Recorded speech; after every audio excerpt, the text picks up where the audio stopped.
ಮೈಸೂರು ಅರಮನೆಗೆ ಸುಸ್ವಾಗತ. ಮೈಸೂರು ಅರಮನೆ ಕರ್ನಾಟಕದ ಸಾಂಸ್ಕೃತಿಕ ರಾಜಧಾನಿಯಾದ ಮೈಸೂರು ನಗರದ ಮಧ್ಯಭಾಗದಲ್ಲಿದೆ. ಮೈಸೂರು ಸಂಸ್ಥಾನವನ್ನು ಆಳಿದ ಒಡೆಯರ್ ರಾಜವಂಶದ ಅಧಿಕೃತ ನಿವಾಸ ಮತ್ತು ದರ್ಬಾರ್ ಹಾಲ್.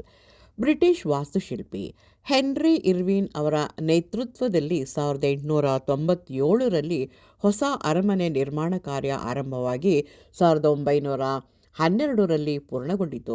ಇದಕ್ಕೆ ಮೊದಲು ಇದ್ದಂತಹ ಮರದ ಒಂದು ಅರಮನೆ ಆಕಸ್ಮಿಕವಾಗಿ ಅವಘಡಕ್ಕೆ ತುತ್ತಾದ ಕಾರಣ ಈ ಹೊಸ ಅರಮನೆಯನ್ನು ನಿರ್ಮಿಸಲಾಯಿತು.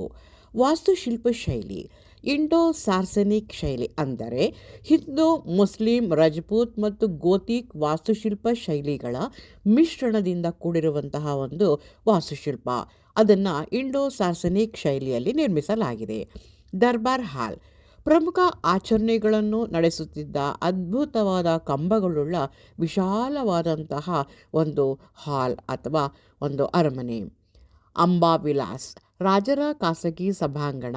ಸುಂದರ ಕೆತ್ತನೆಗಳು ಮತ್ತು ಬಣ್ಣದ ಗಾಜಿನ ಚಾವಣಿಗಳು, ಬೆಳ್ಳಿ ಬಾಗಿಲನ್ನು ಹೊಂದಿರುವಂತಹ ಅದ್ಭುತವಾದಂತಹ ಒಂದು ಹಾಲ್ ಅಂಬಾವಿಲಾಸ್.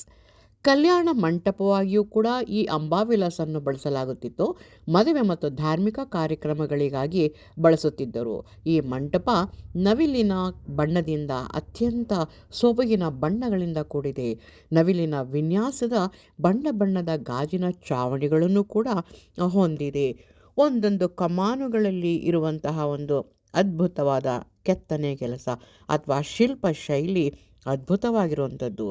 ಒಂದೇ ಒಂದೊಂದು ಕಮಾನುಗಳು ಕೂಡ ಒಂದೇ ರೀತಿಯಲ್ಲಿ, ಅಂದರೆ ಜೊಮೆಟ್ರಿಕಲ್ ಟೈಪಲ್ಲಿ ಇದನ್ನು ಕಟ್ಟಲಾಗಿದೆ. ಮತ್ತು ಚಿನ್ನದ ಬಣ್ಣ ಮತ್ತು ನವಿಲಿನ ಬಣ್ಣದಿಂದ ಕೂಡಿರುವಂತಹ ಒಂದು ಸುಂದರವಾದಂಥ ಒಂದು ಅರಮನೆ. ಈ ಒಂದು ಮಾಹಿತಿ ನಿಮ್ಗೆ ಇಷ್ಟವಾಗಿದ್ದರೆ ಲೈಕ್ ಮಾಡಿ, ಸಬ್ಸ್ಕ್ರೈಬ್ ಮಾಡಿ.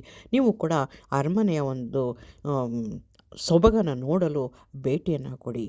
ಮತ್ತು ಇಲ್ಲಿ ನಮಗೆ ಎದುರಿಗೆ ಕಾಣ್ತಾ ಇದೆ ಆ ಬಣ್ಣಗಳು ಇತ್ತೀಚೆಗೆ ಈಗಷ್ಟೇ ಪೇಂಟ್ ಮಾಡಿದಾಗೆ ನಮಗೆ ಕಾಣಿಸ್ತಾ ಇದೆ. ಮತ್ತು ಕಣ್ಣು ಕಿತ್ತಿಡಲಾರದೆ ನಾವು ಹೊರಗೆ ಬರುವಂತಹ ಒಂದು ಸನ್ನಿವೇಶ.